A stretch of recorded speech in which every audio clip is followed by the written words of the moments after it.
Hi everyone, today I'm going to show you how to make seaside letters. These seem to be really popular.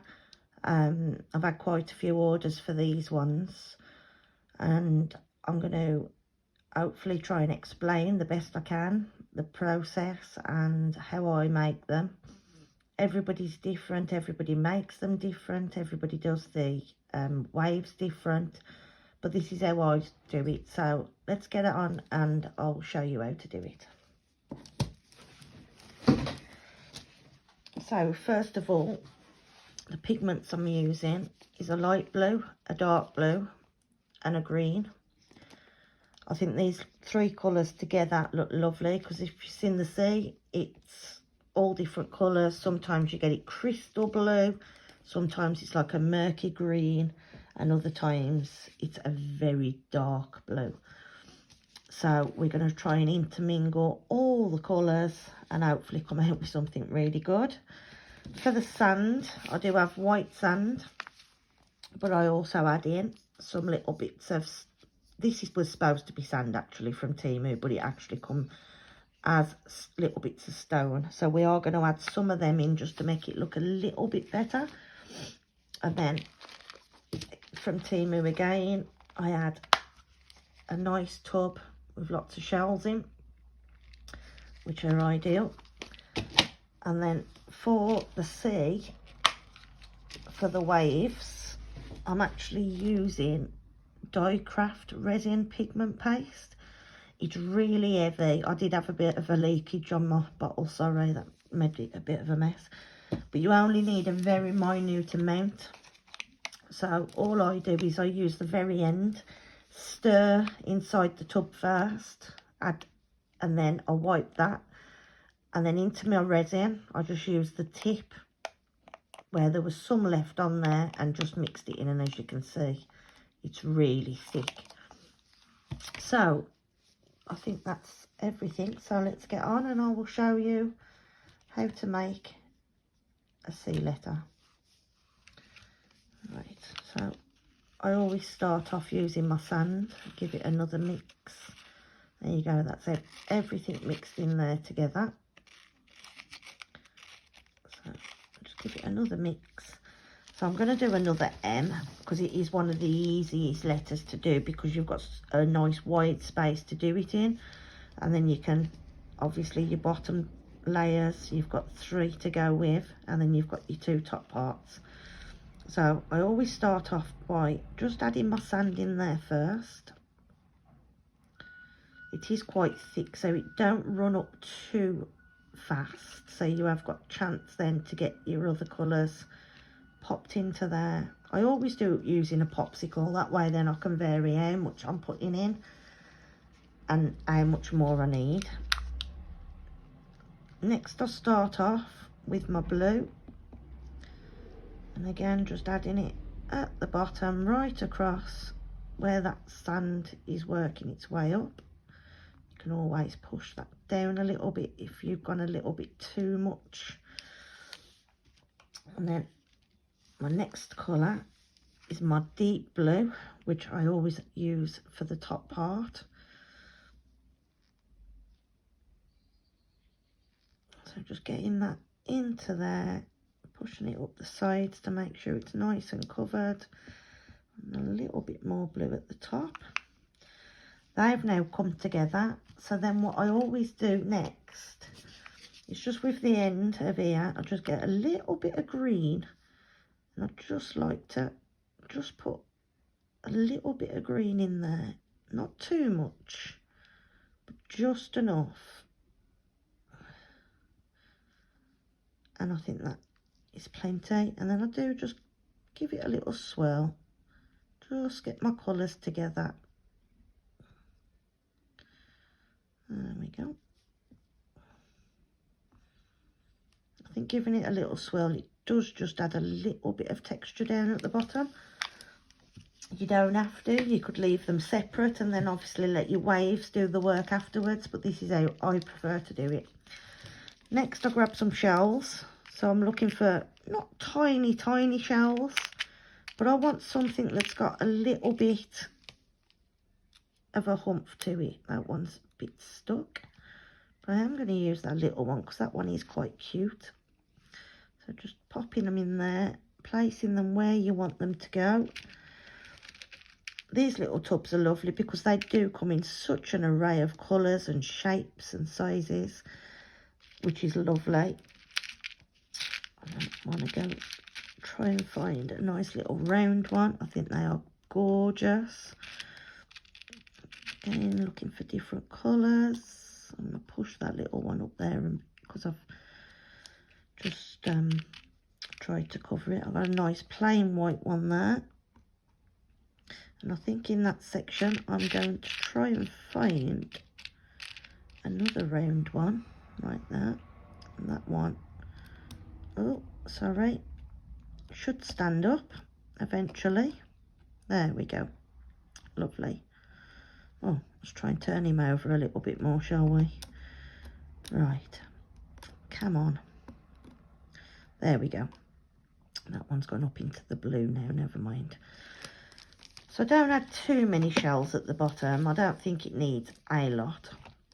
But you could put as many as you want in. You could put as little as you want in. And you can use different shells. Now, if you can see how the colour has now worked its way into a nice pattern, by leaving it for a while, it does help with that process. Now, taking my white pigment, I am only using the tip again, and I'm just going to go from the bottom here and just put a little line in, and then again the other side, across there, and then I do like to put just a tiny little bit up at the top there as well. Bring that one over a bit more. There's two ways to do this. You can use the end of your stick and you can swirl, that works. Or you can use, I'm just going to put a little bit more in there because I don't think that's quite enough. Sometimes I do get a bit excited with my C and do put a little bit too much in. Or you can use one of these, which is what I use. So I just go in very gently. I don't want to push it too fast because otherwise you're just going to get a whole mess of white and not much blue. So just gently pushing it anywhere you want it to go. So you can move it sideways, up, down, wherever. So I'm quite happy now with where that is at. So before I do anything else now, I'm just going to leave that just for another minute, just so that can settle down. That way then the colours are going to get to where they want to get to. Whilst I'm waiting for that to happen, I can see my blues just run down. So I'm just going to get a tiny bit more of my sand there and just add that into there. Now it's gone up too much into the blue. You can't win sometimes. Sometimes I do this and it goes absolutely amazing. All the times I do it, we get in a little bit of a mess. So it's trial and error. Everybody's different. Everybody can try any way you want to go. Again, using this, giving you swirls, using this one, giving it a little puff on there. So the choice is endless. So what I'm going to do now is pop it underneath the UV light for 2 minutes, and then I'm going to turn it over, give it another 2 minutes, and I'll be back with you.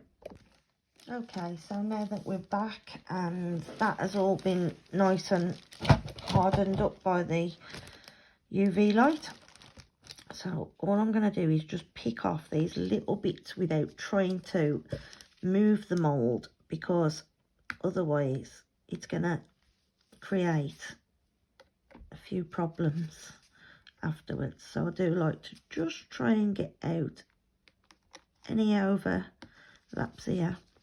Whilst I'm doing this, I must say I see a lot of people on Facebook, Instagram, everywhere asking, and I've been asked a few times, how do you make your sea? How do you do the waves? They've tried this, they've tried that. And I think people who make these things are so kind, because they do share everything that they've learnt, every way that they do. And I think it's lovely that people come together to help others that are just starting out. I know when I started out, I got a lot of advice, a lot of help, a lot of trial and error. I got a lot of things wrong, I got a lot of things right. And now I'm happy that I can pass on any information that I know and any advice on how to make things also. So now that's done, we're going to go ahead with our clear resin, and we're just going to pour that right over the top, making sure it's all covered.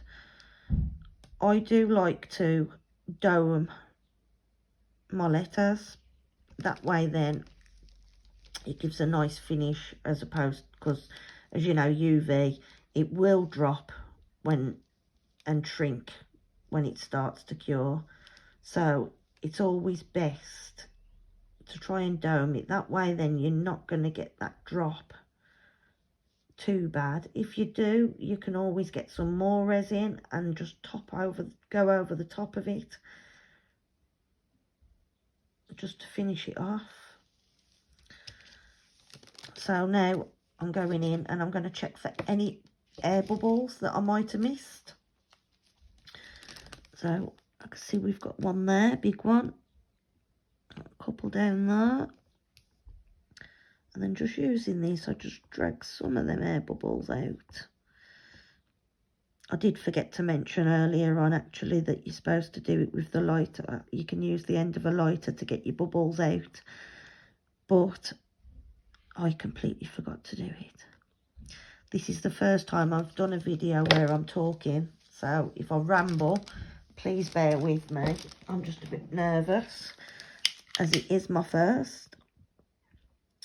So just topping over the top like that. That should just get rid of any air bubbles that are there. I do still have a few trapped underneath, and again, that was through my own negligence for not doing it the first time and completely forgetting. So again, we're going to go back underneath the UV light now for another 2 minutes, and then we'll be able to demold. I'll be back with you shortly. So unfortunately, I didn't realise, but my video had actually stopped and I was still talking along thinking that I was being recorded. But here's the finishing touch anyway. Thank you for watching.